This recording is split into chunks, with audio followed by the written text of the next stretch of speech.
Milk, our product is to be sold in our streets. Everyone, hope you all are doing well. And आज की बात हमारी होने वाली है what were the main reasons that contributed to the Congress victory. यानी कि क्या ऐसे रीजंस रहे जिसकी वजह से जो कांग्रेस है उन्होंने इस कैंपेन को, इस इलेक्शन को जो कर्नाटका में हुआ वो जीत लिया. What were the reasons? सबसे पहले अगर हम जानने की कोशिश करते हैं तो focused campaign, unified leadership, strong social कोalition and the clever campaign, these are the all key factors that contributed to the victory of clever Congress. यानी कि यहाँ पे कांग्रेस की बहुत ही अच्छी स्ट्रैटेजी रही है इस कर्नाटका इलेक्शन में जीतने के लिए. सबसे अगर पहली बात हम करते हैं फोकस्ड कैंपेन. उनका जो कैंपेन था वो मेनली लोकल इश्यूज पे था. लोकल इश्यूज में उन्होंने फ्री पावर की बात की, मंथली अलाउंस की बात की, वुमेन्स को मंथली अलाउंस दिया जाए, अनएम्प्लॉयड यूथ जो है उनके लिए गारंटी दे दी कि एडवांस में ही उन्होंने गारंटी दी कि फर्स्ट कैबिनेट से ही है, जब हमारी शुरुआत होगी फर्स्ट कैबिनेट अब आफ्टर इलेक्शन हम उसी वक्त ये जो सारा काम है वो कर देंगे. और उन्होंने 10 किलोज ऑफ राइस भी हर पुअर को देने की गारंटी दे दी. सो ये एक स्ट्रॉन्ग कैंपेन था.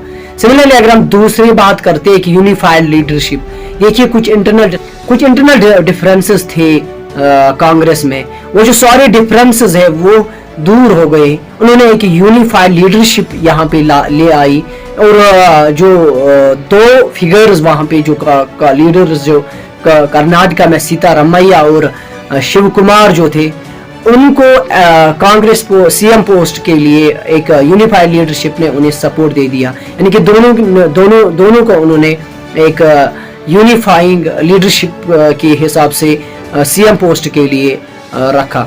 और सिमिलरली अगर हम स्ट्रॉन्ग सोशल कोalition, उन्होंने तीसरा फैक्टर जो है वो स्ट्रॉन्ग सोशल कोalition है.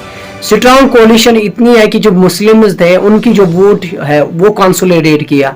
दलित जो थे, एससीज और एसटीज जो थे और बैकवर्ड क्लासेस के जो सारे वोट्स थे उनको उन्होंने कंसोलिडेट किया. और जिसकी वजह से वो जो कांग्रेस है उन्होंने इसमें बहुत ही अच्छा पोजीशन दिखाई और अच्छी वहां से वोट शेयरिंग हासिल की.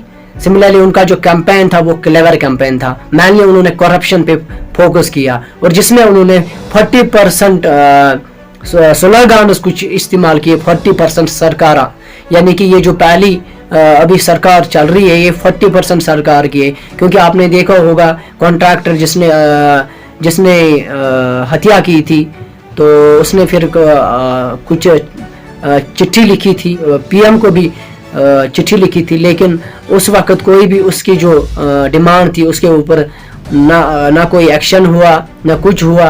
तो उनका उस कॉन्ट्रैक्टर का भी ये भी ब्लेम था इस गवर्नमेंट पे कि 40% हमें ये मांगा जा रहा है. सो बहुत ही क्लेवर कैंपेन था, बहुत ही स्ट्रॉन्ग कैंपेन था. और यूनिफाइड लीडरशिप, इन शॉर्ट मैं कह सकता हूँ focused campaign, unified leadership, strong कोalition, social coalition, and fourth one that is clever campaign. These were all the key factors. जबकि बीजेपी ने उन्होंने mainly national issues यहाँ पे डिस्कस किए, लोकल इश्यूज उन्होंने ज़्यादा फोकस नहीं किया, जिसकी वजह से कर्नाटका इलेक्शन कांग्रेस जीत जाती है. उन्होंने कोशिश की कि हिंदुत्व और जो रिलीजियस पॉलिटिक्स है वो पोलराइज करने की, लेकिन उससे कोई ज़्यादा बेनिफिट उनको नहीं हुआ, बीजेपी को नहीं हुआ. क्योंकि वहाँ कर्नाटका एक एजुकेटेड यूथ है, एक एजुकेटेड पॉपुलेशन है, वहाँ पे रिलीजियस पॉलिटिक्स खेलना थोड़ा मुश्किल हुआ बीजेपी के लिए.